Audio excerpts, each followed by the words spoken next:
우리가 자신감이라는 말을 씁니다. 이것은 내가 무언가를 한 결과로 생기지요.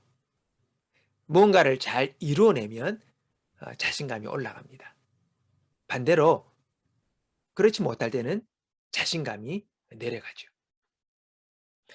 그런가 하면 자존감은 자신을 어떻게 바라보느냐 하는 것입니다. 스스로가 느끼는 자신의 가치를 말합니다. 자존감이 너무 높아 오만한 자가 되어서 안 되고, 또 너무 낮아 자신을 하찮은 존재로 보아서도 안 됩니다.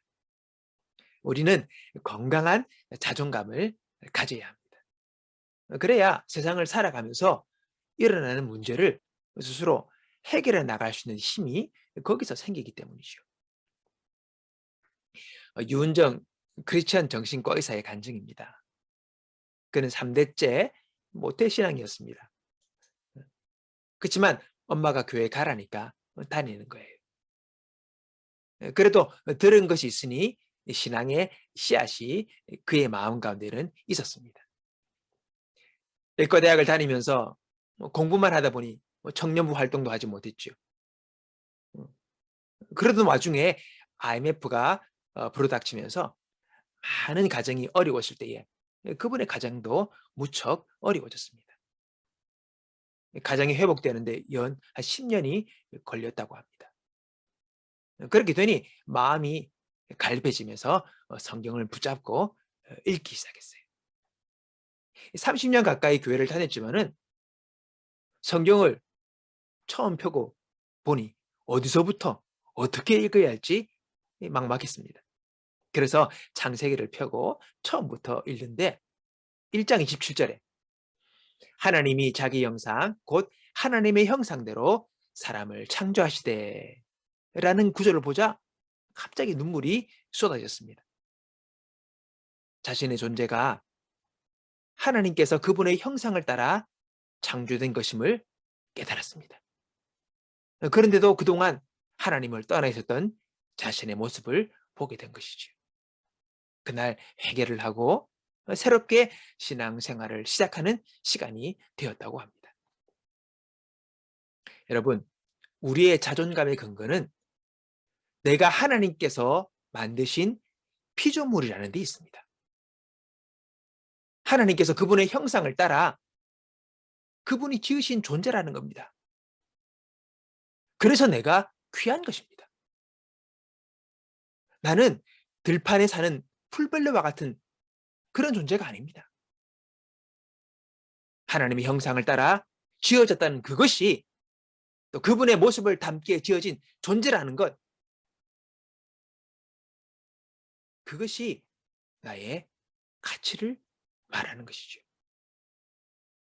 그렇기 때문에 만물 중에 사람이 특별한 이유가 거기 있는 것입니다. 나는 하나님의 형상을 따라 지어진 그분의 소유된 존재라는 것이지. 내가 얼마나 훌륭한 삶의 업적을 이루었느냐가 아닙니다. 내가 얼마나 기도를 많이 하고 봉사를 많이 하고 헌신을 많이 했느냐가 아닙니다. 나의 가치의 문제는 그 이전의 문제입니다. 나는 하나님의 형상을 따라 지음받은 존재입니다. 비록 아담과 하와가 선악과를 따먹고 죄인이 되었지만 여전히 하나님은 사람을 사랑하시고 우리를 구원하시기 위하여 독생자 예수님을 보내시는 그분께 관심과 사랑의 존재라는 것입니다. 교회를 다니지만 여전히 자신의 자존감을 행위로 세워보려는 사람들이 있습니다. 더 많은 헌신과 봉사와 그 종교적 활동을 통해서 자신의 가치를 증명해 보려는 것이지요.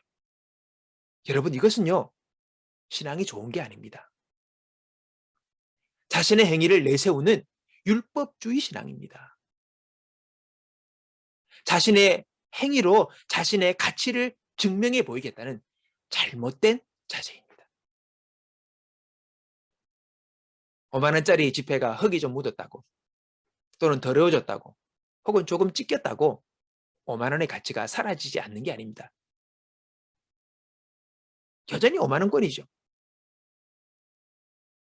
나의 존재 가치의 출발은 내가 하는 좀 더 나은 행위에 있는 것이 아니라 하나님이 나를 지으시고 나를 사랑하셨다는, 내가 그분의 것이라는 것에 있다는 것을 알아야 합니다.